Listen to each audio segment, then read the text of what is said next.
If you're the strong one, the dependable one, the one that everybody leans on, it can feel impossible to ask for help, especially when you're the one who's always holding it together. But here's the truth. Even strong women need support.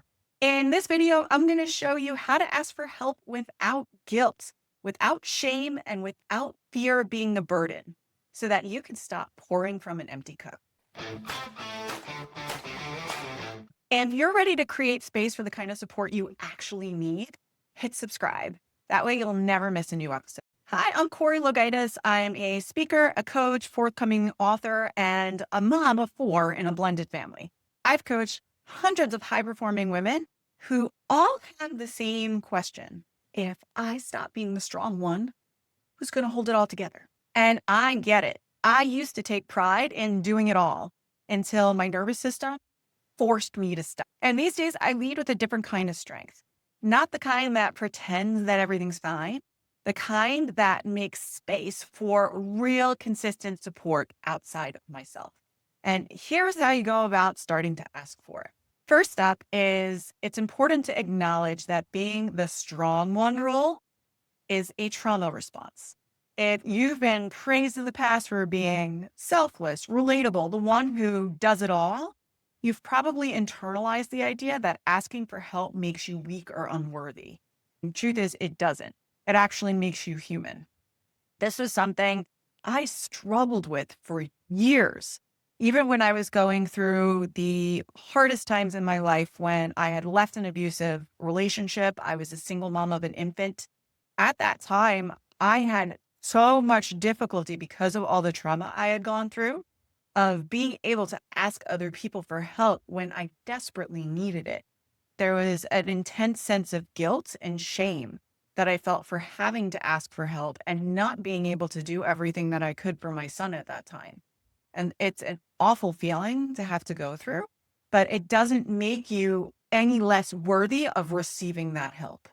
And this was something it took me a long time to rewire my mindset surrounding. And by doing the appropriate work that I needed to do with a trauma-informed therapist, doing work on myself, learning where those self-limiting beliefs came from, were really instrumental in understanding why I always feel guilty for asking for help for things. Now, the other thing that's super important when it comes to asking for help is you need to be crystal clear on what kind of help you actually need. Support is much easier to ask for when you're hyper specific. So some ideas to get you started with right now. Do you need a break from decision fatigue? Do you need someone to just listen to you without having to fix the situation? Do you need help around the house? Do you maybe need an hour to yourself without interruptions? These are all very simple things that you can ask, but they all stem from very different needs and situations. So really ask yourself internally, what is it that I really need right now that's going to help move the needle? Identify the actual ask, because when you're vague, you're going to stay stuck and people aren't going to know how they could step in and help you. So for me, back all those years ago when I really needed help, the best help that I was able to receive was my family helped with childcare. I needed somebody that was going to be able to step in during specific hours when my au pair couldn't work because they could only work 40 hours a week. And that allowed me to be able to have a night to myself, to be able to actually rest and recharge when I was going through a very difficult and stressful time. So without being able to ask for that specific thing, hey, can you take care of my son for one overnight a week so that I can have some time to decompress? My family didn't know how to step in to actually help me. So I was able to let them know how they could help me. Next is you got to make sure that you practice asking for help in low stake environments. This is really helpful if you are not used to asking for help. So start with somebody safe. Start with somebody that you know is not going to turn you down.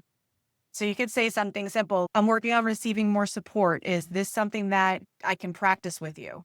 The more you ask, the more natural it becomes. And that's not because it's easy, but because you're retraining your nervous system that it's okay to receive.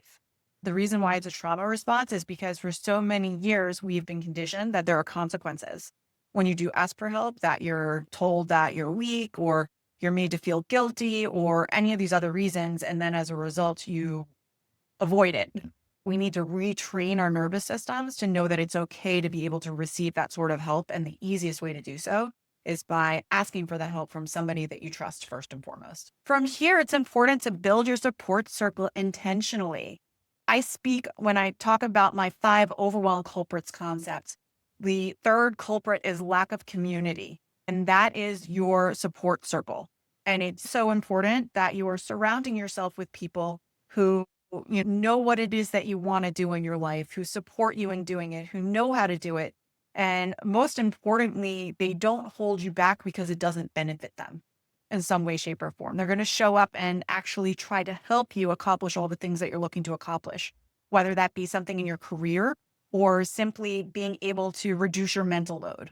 So it's time to start curating your circle like a CEO. I had this conversation with my therapist many years ago when I was going through this period. And my therapist had asked me too, she's like, when you hire people to work in your organization, what are some of the things that you consider? And why are you not taking that same consideration for the people that you allow within your social circle? And it was such an important mindset shift for me. So I highly recommend curating your circle like a CEO. Surround yourself with people who want to pour back into you, that lift you up, who are actually positive role models for you and don't drag you down energetically. Because you shouldn't have to collapse from exhaustion for someone to notice that you're tired or for somebody to notice that you could step in. One of my favorite stories that I share on curating your support circle, when I was going through the time phase when I was a single mom and I had my infant and I was commuting and having such difficulty, at that time, I became very close with a group of single moms that were in my community. And we helped support each other with things like childcare and emotional support and navigating high conflict divorces. This circle at one point in time saw how burnt out I was and how I didn't have any extra time for myself because I was still carrying guilt that I should be the one cleaning and taking care of my own house. And they went out and they proactively hired me a housekeeper to help with my home so that I would have some free time. So I didn't have to collapse from exhaustion. My friends around me saw it happening and they stepped in proactively. So you have the power to surround yourself with people who are going to be as proactive for you as you are proactive for them. So don't settle. So I'd love to know, what is the hardest part about asking for support for you? Drop it in the comments, leave me a DM on social media. I'm most active on LinkedIn. I would love to hear your thoughts on this.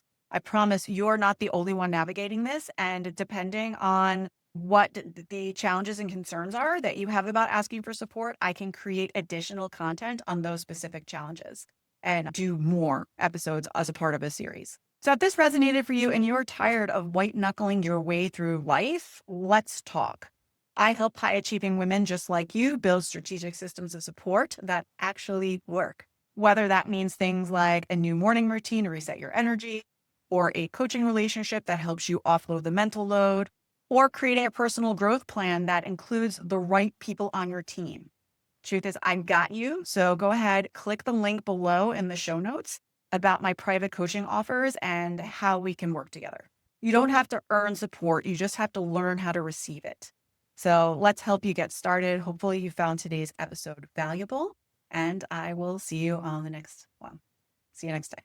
Thanks for checking out The Next Step with Corey Lowe. If this episode resonated with you, share it with a friend, subscribe, and leave a review. Together, we'll transform overwhelm into action, and we'll keep taking the next step towards confident leadership. See you next time.